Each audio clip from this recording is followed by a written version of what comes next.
ஜடாமுடியில் சூலமேந்தி ஆடுகின்ற என் சிவா விடாது வேண்டும் உந்தன் பக்தன் வார்த்தை என்று கேட்கவா பராரி கோலம் சூடி நின்று ஆடும் தில்லை நாதனை கடை கண் பார்க்க தொல்லை எல்லாம் எம்மை விட்டு போகுமே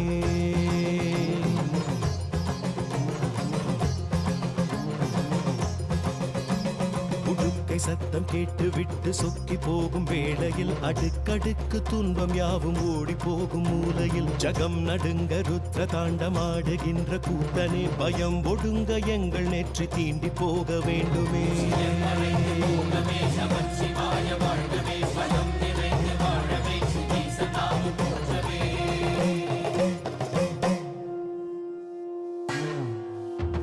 அளந்து பார்க்கும் பூமி எங்கும் உந்தன் பாதம் கோடியே மலர்ந்து வாசம் வீசும் பூக்கள் சொல்லும் உந்தன் ஜாடையே